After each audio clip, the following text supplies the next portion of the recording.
Bismillahirrahmanirrahim. Əziz rəhbərimizin şəhadəti münasibəti ilə başda zamana imamı olmaqla bütün azad ruhlu insanlara başsağlığı ərz edirəm. Rəhbərimizi şəhadətə yetirməklə düşmən yanlış hesabata əl atdı.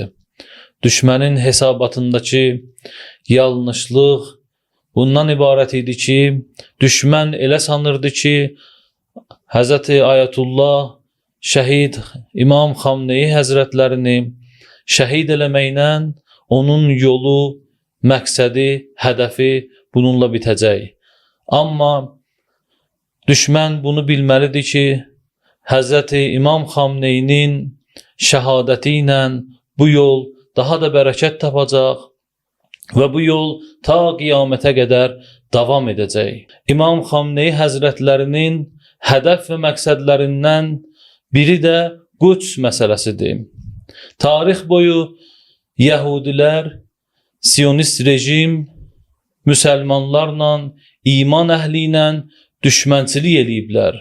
Hətta İslamdan öncə də Allah Teala'nın göndərdiyi peyğəmbərlərlə düşmənçilikdən əl çəkməyiblər. Bu barədə Qur'an-ı Kərimin Maidə surəsinin 82-ci ayəsinə müraciət eləməklə sözümüzü təsdiqləyə bilərik.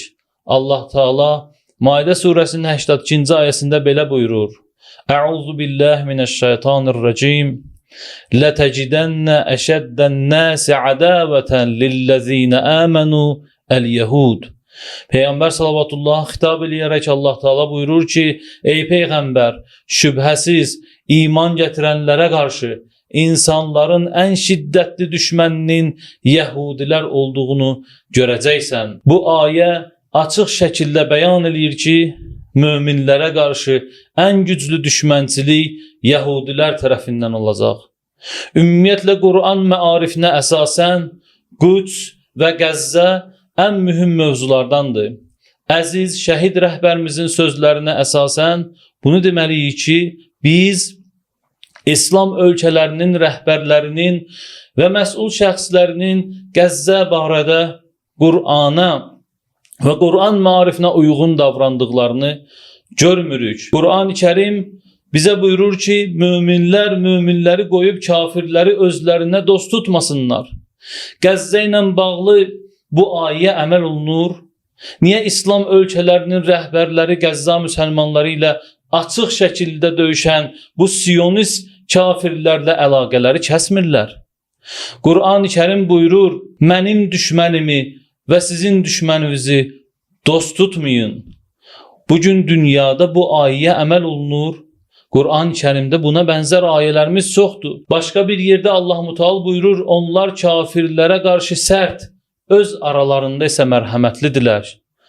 Bu sərtlik bugün xəbis və mənfur Siyonist rejim qarşısında göstərilir. Bunlar bugün İslam dünyasının böyük dərdləridir. Uca Allah müsəlman xalqların hamısından soruşacaq ki, niyə öz dövlətlərinə təzyiq göstərmədilər? Müsəlman dövlət rəhbərlərindən də soruşacaq ki, niyə əməl eləmədilər? Mümtəhənə surəsinin 9-cu ayəsində Allah Teala buyurur ki, Allah sizə yalnız sizinlə din uğrunda vuruşan və sizi yurdlarınızdan çıxaranlarla dostluq eləməyi qadağan eləyir. Bunlar hamısı Qur'an marifidir. Biz Qur'an məclislərində məhz bunları qabartmalıyıq, bir-birimizə xatırlatmalıyıq. Bu vəzifələri bir-birimizlə bölüşməliyik.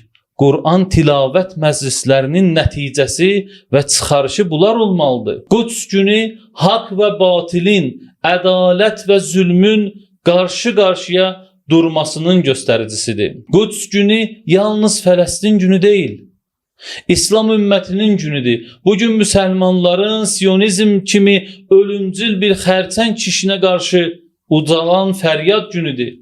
Bugün göstərir ki, İslam ümməti zülm qarşısında boyun əymir. Quds gününün mesajı var.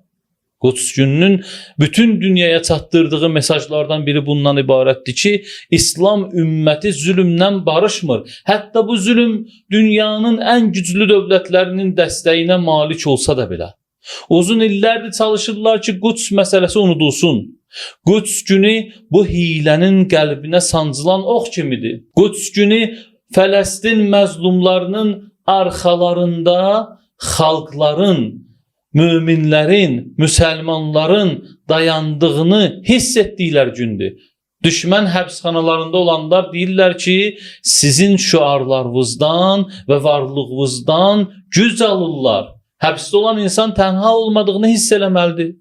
Dayana bilsin. Quds və Qəzzə küçələrində hücuma məruz qalan o qadınlar, uşaqlar, kişilər arxalarında müsəlmanların dayandığını hiss eləməlidirlər ki, müqavimət göstərə bilsin. Bütün bunlar Quds gününün insanlara, bəşəriyyətə, bütün dünyaya çatdırdığı mesajlardır. Əgər İslam dünyası Quds gününü düzgün qeyd eləsə, düşməni geri çəkilməyə məcbur edə bilər.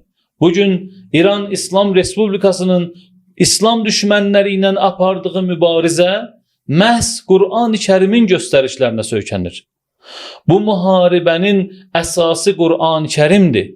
Əgər bütün müsəlmanlar Qur'an məarifinə əməl eləsəydi, o zaman indi meydanda İran İslam Respublikasının yanında küfür və Epstein cəbhəsinə qarşı vuruşanların sayı çox olardı. Təəssüflər olsun ki, əksər müsəlmanlar, xüsusilə onlara hakimlik edənlər Qur'andan uzaq düşdülər. Nəticədə Epstein kimi mənfur cəbhə ilə dostluğu, onlarla mübarizə aparanları isə düşmən gördülər. Bütün bunlar Qur'an marifindən uzaq olmağın nəticəsidir. Quds günü həm də Qur'an günüdür.